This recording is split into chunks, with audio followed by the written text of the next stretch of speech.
bem-vindos ao debate. E se um dos textos mais enigmáticos do livro de Apocalipse não for um mistério incompreensível sobre o fim do cosmos? Ou aquela visão distante, né? Exato.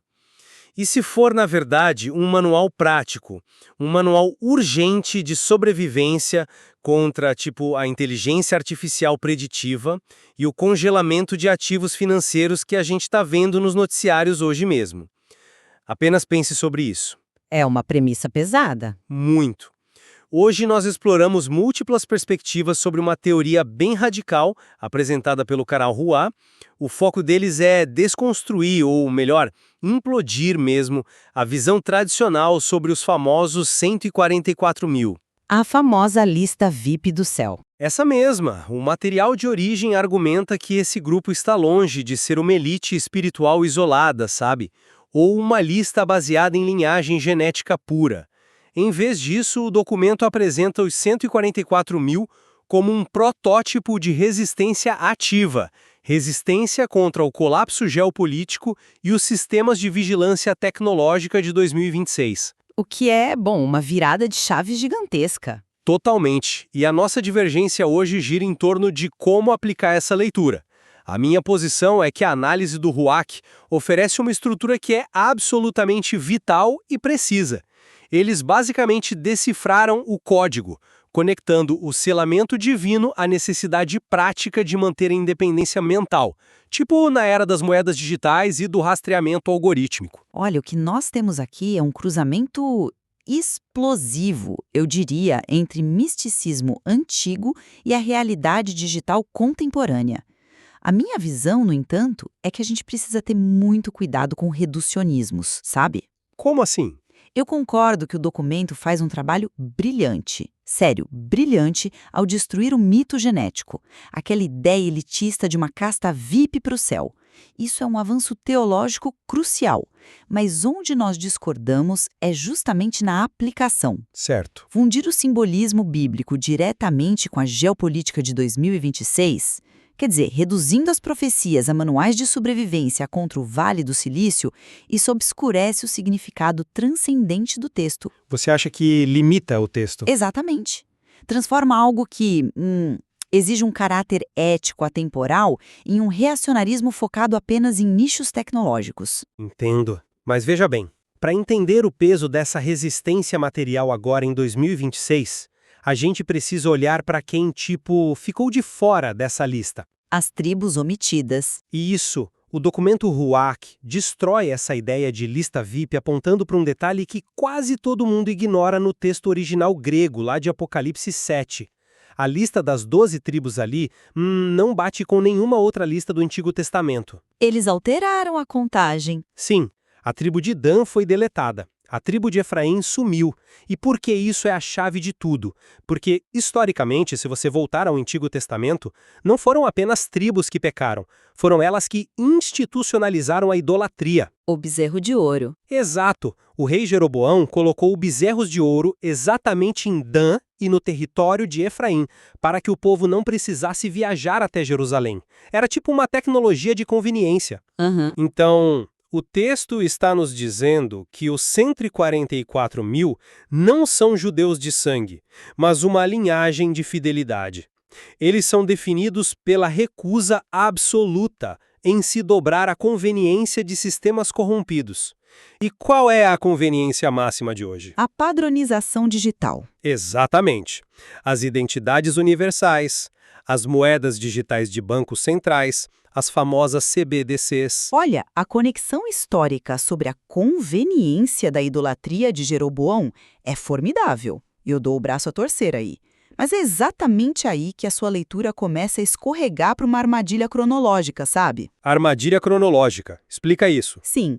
Pensa comigo. Se a exclusão dessas tribos serve como um alerta primário contra a assimilação às identidades digitais universais e ao rastreamento, o que acontece com a relevância desse texto no ano de 2050, quando a tecnologia for completamente diferente? Bom, a tecnologia evolui, mas o controle... Ou pior, o que esse texto significava para quem o lia no ano 1500? A genialidade dos arquétipos apocalípticos é que eles diagnosticam o império em qualquer época, né? Certo. Roma exigia o culto ao imperador e queimava quem não participasse do mercado deles. Hoje, o império corporativo exige nossos dados e a nossa previsibilidade comportamental. Ao dizer que esta profecia é essencialmente sobre a tecnologia de 2026, você amarra uma verdade eterna a um problema temporário. Mas a gente não pode ignorar o agora. Claro que não. Mas a idolatria de Dan e Efraim foi uma falha de caráter. Foi uma corrupção da lealdade fundamental ao Criador, não apenas, um erro de aceitar os termos de serviço de um software. Entende? Entendo o seu ponto, de verdade. Só que nós não vivemos em 1500. E não vivemos em 2050. Nós estamos no olho do furacão agora, hoje. E o texto precisa ter uma aplicação prática para a realidade tangível das pessoas. Pensa bem, quantas vezes quem está nos acompanhando agora aceitou os termos de uso de um aplicativo nesta semana sem ler, pura e simplesmente por conveniência? Todo mundo faz isso. Pois é, quantas vezes a pessoa entregou dados biométricos para ter, 10% de desconto no supermercado? Essa é a semente exata da assimilação de Dan e Efraão que o Ruach está apontando. O controle atual não exige que você se curve diante de uma estátua de bronze. Ele exige a sua padronização. A conversão em dados. Isso. E a ideia de identificação nos leva ao contraste mais poderoso do material. Ser numerado pelo sistema versus ser numerado por Deus. Certo, mas vamos colocar uma lupa nessa ideia de ser numerado. O que isso significa na prática, fora do jargão técnico e teológico? Significa jurisdição. Olhe para o mundo antigo, como Ruach brilhantemente elabora. Fazer um censo, contar um exército ou uma população, era o direito exclusivo de um rei soberano. Sim, o rei só conta o que é dele. Exatamente. O rei conta apenas aquilo que ele possui. Então, quando governos ou megacorporações atuais tentam consolidar todas as suas transações, seu histórico médico, as suas conversas em um único banco de dados digital para prever o seu comportamento, quer dizer, eles estão fazendo um censo, estão reivindicando posse sobre você. E a resposta divina seria o selo? Isso. A resposta a isso está em Apocalipse 14, versículo 1, onde diz que os 144 mil têm um nome do Pai escrito na testa. O selo de Deus é uma resposta jurisdicional direta. O Criador está reivindicando jurisdição exclusiva sobre aquelas mentes. E o efeito prático disso, segundo o documento, é a independência mental inquebrável contra os algoritmos da Babilônia moderna. O selo na testa garante que eles são rastreados pelo céu, mas se tornam uma variável imprevisível e invisível para o sistema de controle. E é exatamente essa promessa de invisibilidade que me acende um alerta vermelho gigantesco. Por que vermelho? Porque o selamento bíblico lida com a ontologia da pessoa, ou seja, com a essência de quem você é no escuro, a sua integridade moral inegociável, e não com o seu status num banco de dados do governo. Mas as coisas se conectam na prática. Até se conectam, mas tratar o selo divino como uma espécie de VPN espiritual, um bloqueador de rastreamento de inteligência artificial, banaliza o sacrifício histórico. Pensa nas comunidades do primeiro século que leram isso, sabe? O selo de Deus não operou com um manto de invisibilidade para escondê-los dos leões na arena, ou das espadas de Roma. O selo garantiu que, mesmo sendo esmagados financeira e fisicamente pelo sistema, eles pertenciam ao Criador. Eu concordo com o pertencimento, mas... Deixa eu só concluir esse raciocínio porque é importante. Se nós focarmos essa teologia estritamente na evasão da vigilância de 2026, nós vamos criar uma falsa promessa. Imagine que um ouvinte seja demitido por causa de uma pontuação em um sistema de crédito social, ou que tenha conta bloqueada porque expressou uma opinião dissidente. Certo. A lógica crua dessa teologia de invisibilidade tecnológica vai sugerir que, se o sistema o pegou, é porque ele perdeu o selo, ou não tinha fidelidade suficiente. Isso é crueldade espiritual, entende? Eu entendo o risco da falsa promessa, estou acompanhando, mas acho que você está confundindo invisibilidade física com imunidade algorítmica. Como assim? Qual a diferença para você? O documento não promete que a pessoa não vai sofrer bloqueios financeiros ou que não vai ser presa. Ele fala sobre independência mental. Deixa-me colocar a bola no chão e explicar como a inteligência artificial preditiva realmente funciona hoje, porque é aqui que a teologia do Ruach encontra a ciência de dados de forma genial. Vai lá. Um algoritmo não lê a sua alma, ele analisa suas inconsistências, ele se alimenta de tipo dissonância cognitiva. Por exemplo, você clica em um artigo sobre um escândalo que diz odiar, mas passa 3 minutos lendo. Sim, o engajamento pelo ódio. Exato. O algoritmo mapeia essa sua pequena hipocrisia, essa contradição interna, e usa isso para prever o seu próximo passo, te bombardeando com gatilhos para modificar o seu comportamento. Ele lucra com os nossos vícios ocultos. Espera, deixa eu pausar nisso, porque essa é uma virada de chave muito importante para quem está ouvindo e tentando conectar a Bíblia com a tecnologia. Você está dizendo que o combustível da IA é a nossa falha ética. Absolutamente.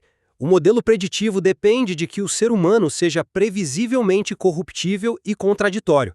Agora, conecta isso com a exigência descrita para os 144 mil no texto bíblico. Na sua boca não se achou engano. Nossa, ok. Ou seja, estamos falando de uma pessoa de integridade absoluta, cuja fala externa corresponde perfeitamente à sua intenção interna. O que acontece quando o algoritmo tenta modelar uma mente onde não se acha engano, onde não há hipocrisia para explorar? O modelo quebra. O modelo preditivo simplesmente quebra. O algoritmo não consegue manipular alguém que vive na verdade irrestrita. É por isso que o material diz que eles são invisíveis para a manipulação da besta. A verdade absoluta é, tipo, a única criptografia que a inteligência artificial não consegue quebrar. Olha, sociologicamente e tecnologicamente, essa é uma análise brilhante.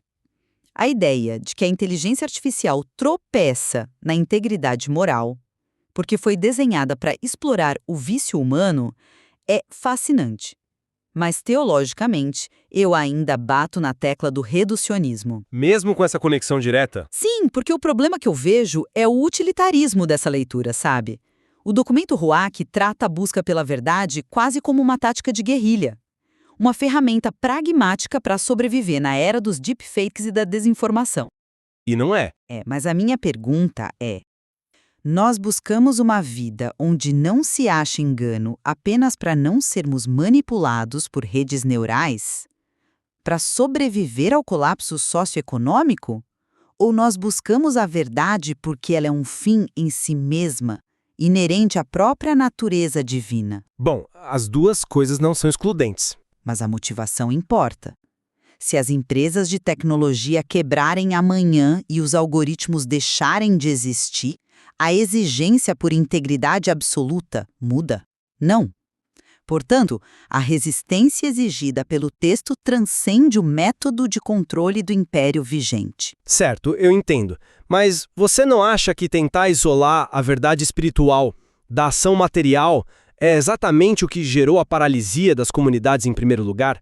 Essa separação é o que o documento ataca quando critica o que eles chamam de arrebatamento passivo. Define melhor como o documento enxerga esse arrebatamento passivo. É aquela velha ideia de cruzar os braços, sentar confortavelmente no banco de uma instituição e esperar, tipo, um resgate mágico aos céus enquanto a sociedade desmorona ao seu redor.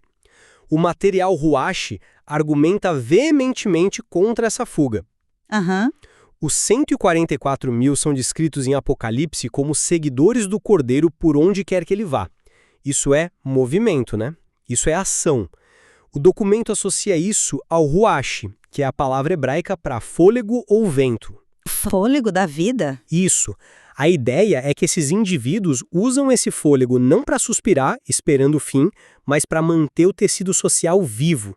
Eles constroem redes fora do sistema, sustentam comunidades alternativas e rejeitam a escassez ditada pelo Estado. Como um ecossistema paralelo. Perfeito.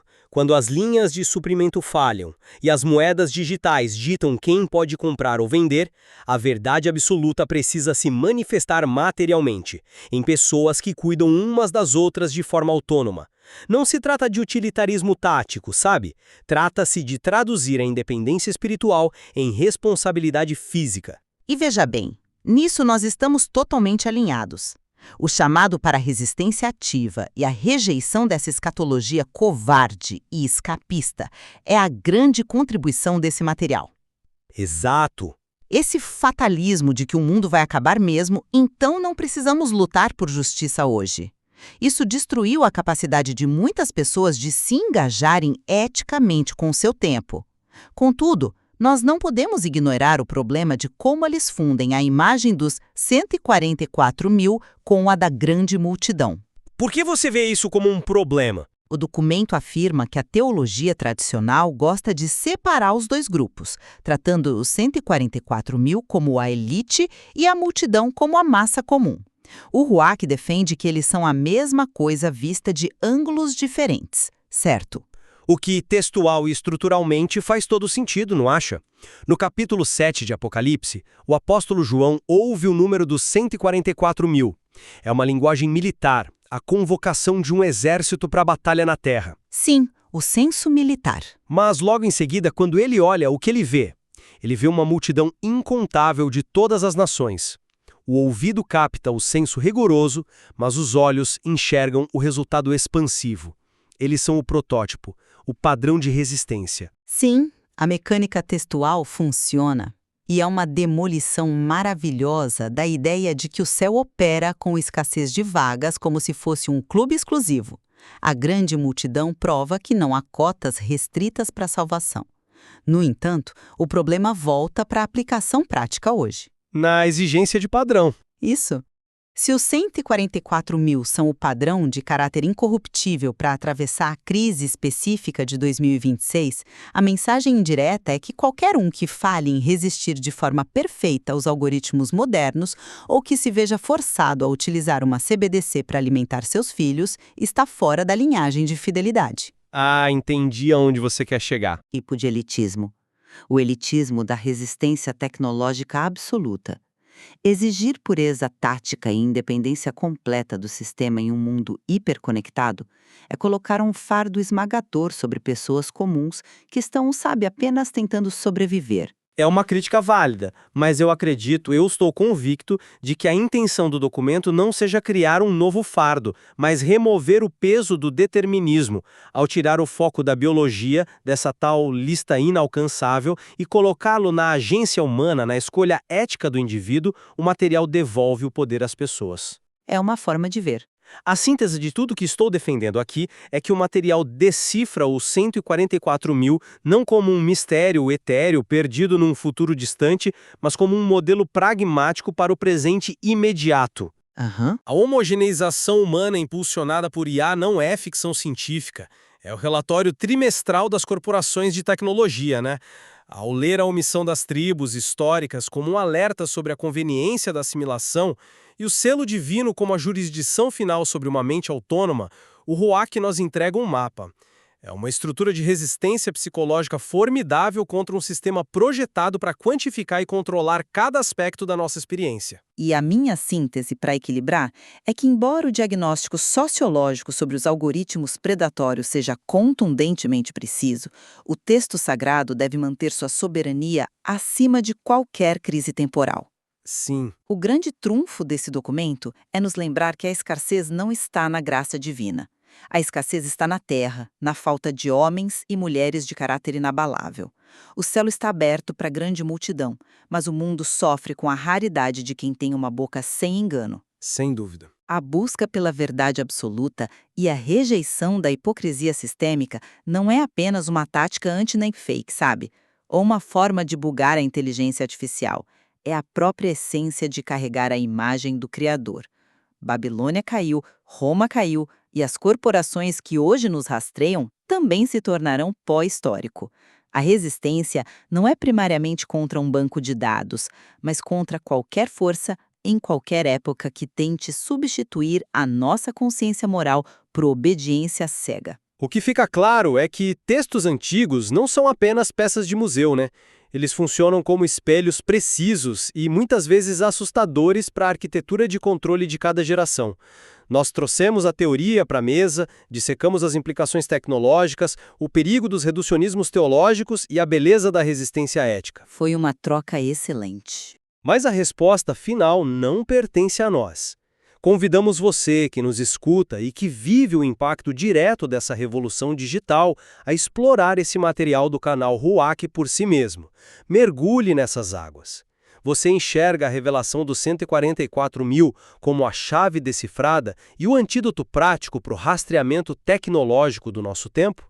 Ou você vê o texto primariamente como um chamado incondicional à integridade absoluta, que permanece firme independentemente dos empenhos que sobem e descem. Pondere sobre a conveniência que o sistema oferece e sobre a independência que a verdade exige. A escolha de como interpretar e viver esse selo, no final das contas, é apenas sua.